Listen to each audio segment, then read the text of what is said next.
Today I'm making one of my all-time favourite pasta dishes, my butternut squash and chicken pasta. We're taking roasted butternut squash, we're going to turn it into a silky, luscious sauce that's going to coat the pasta beautifully. It's rich, it's velvety, and it is a great way to enjoy butternut squash in a totally different way. I hope you're all well. I'm Shane. Welcome back to It's Cooking Good. Butternut squash, I love butternut squash, and we are in October. We are in squash season. Pumpkins and squashes, you can buy them everywhere, and actually they're really good value and they go a long way. I'm using butternut squash today, but you could equally use pumpkin or any type of squash that you like. I picked this one up and it's a particularly big one, and you'll see why. I like to make a batch of this sauce up because it freezes well. We like to use it on lots of different things. So I make a lasagna out of this sauce. I also use it on pizzas, great as a pizza-based topping instead of your tomato, your standard tomato base. Put this on, some blue cheese on there as well. Oh, it's absolutely delicious. So we're going to start by actually cooking this squash up. We're going to start by making our sauce. So let's get our hob on, and you want this on a fairly high heat. So I've got it on like a medium high heat. To the pan, olive oil. You want a good few glugs of this. I've got a lot of squash here, and I'm probably going to have to fry this in batches. So just get that into your pan. Actually, you know what, we'll just tip it in. I don't want to overcrowd it because I want these to caramelize somewhat. It's going to give it that lovely sweet taste in this sauce. So get that in, season it up, plenty of salt and cracked black pepper. And we're just going to let that come up to temperature and leave it to cook for about 8 to 10 minutes until I can see there's some nice colour on that butternut squash. This has got some nice colour on it now. That's what you want, is some of the bits like that. It's letting out all of its natural sugars. It's going to make this sauce nice and sweet as well as salty, which is great. So now in with some garlic. So I've got 3 cloves of garlic, which I've just crushed. Don't worry about how the butternut squash looks. This is all going to be blended up anyway. Just stir that garlic through. Let it cook out about 30 seconds or so, just to get all those flavours released from that lovely garlic as well. And then we're going to go straight in with some vegetable stock. Now I'm just using normal Knorr stock cubes. If you want to, you could add chicken, but if you use the vegetable, it's then suitable for vegetarians, this dish as well, obviously minus the chicken that we're going to add in a bit later. And I like the vegetable stock. And you want enough of this really just to cover this mix. Don't need loads. I'm probably going in there with about 300 millilitres or roughly a cup. And just stir it through. I'm going to put a lid on it now, and we're going to cook that down for about another 8 to 10 minutes.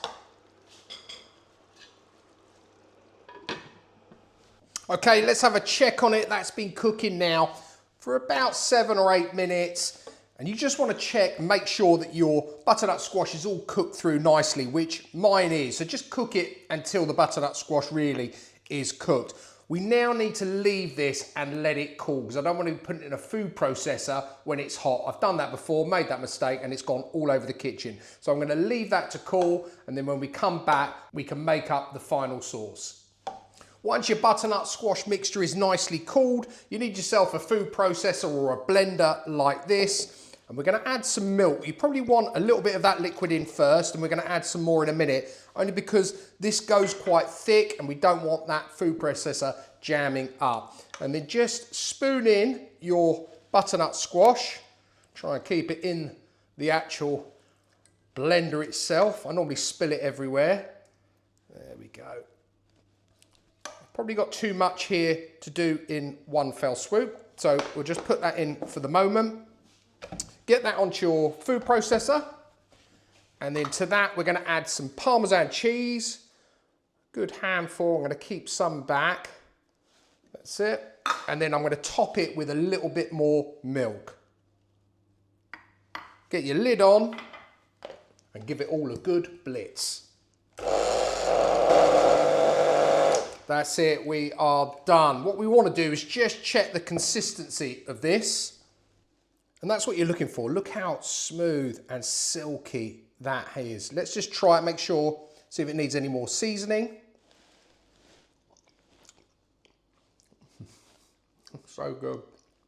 Oh, it is absolute heaven in my mouth, that. Tell you what, if you're not doing this recipe, but you make this up and just dilute it down a bit more with some veggie stock, it makes a wonderful soup. Honestly, it is delicious. But we are using this today, and mine doesn't need any more seasoning at this stage. If yours does, I would suggest just wait until you cook it up. You can always add more salt and pepper once it hits the pan, depending on who's eating and what their taste buds are like. If you're not eating it straight away, this will keep in the fridge for up to 2 days. Or you can do as I do, it makes a great go-to meal.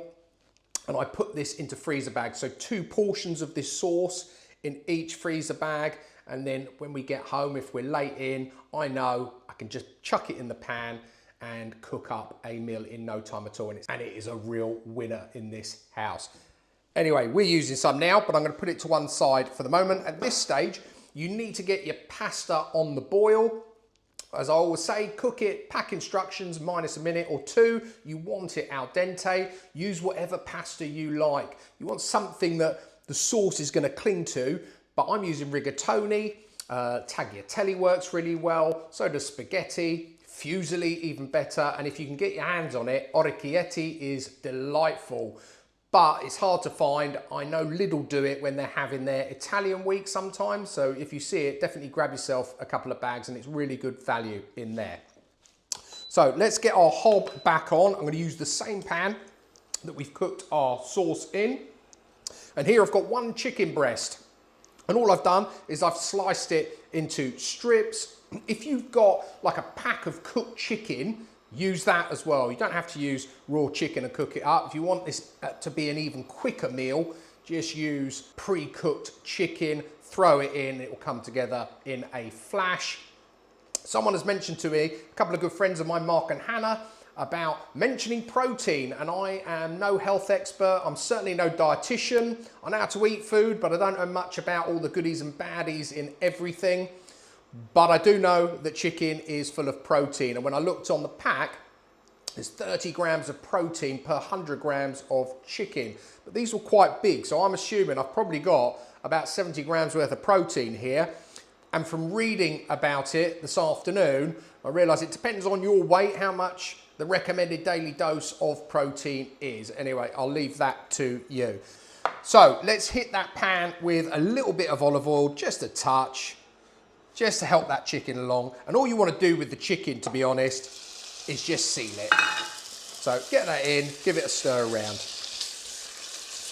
Okay, with your chicken sealed, we can now go in with our lovely butternut squash sauce.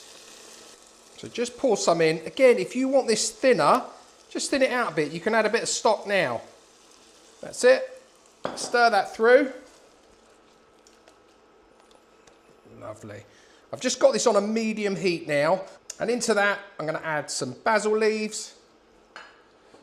Gives it a lovely flavour along with the sweetness of that butternut squash. That's it. And just leave that now for a few minutes just to let that chicken finish cooking off and that sauce to be nicely heated through. That's heated through nicely. In with your pasta. Just give myself a decent portion there. That works. And then just stir that pasta through. Make sure it's all coated with that lovely sauce. Again, if you found it's thickened up a little bit, just add a little bit more milk or a little bit more veggie stock, entirely up to you, but that looks good to me. Okay, and I'm going to finish it off, a little bit more parmesan in there.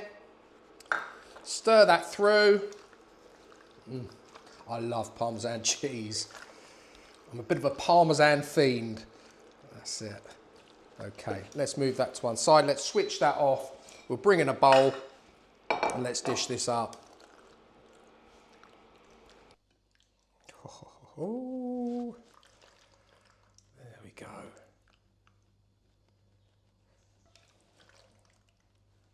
I've done a bit too much pasta. I always do too much pasta. Make sure some of that basil's on there. A nice couple of bits of chicken there as well. And I'm just going to finish that off with a few basil leaves. And there we have it. My creamy butternut squash and chicken pasta. Cannot wait. Let's give it a go. Make sure, get a bit of everything in there. Bit of chicken, bit of pasta. I could have gone heavier on the sauce. I think I've sort of shortchanged myself a little bit on this one.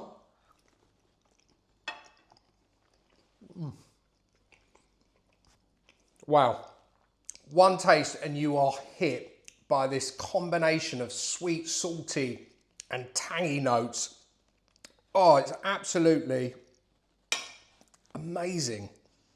I mean, just such a simple dish. You saw how simple this was.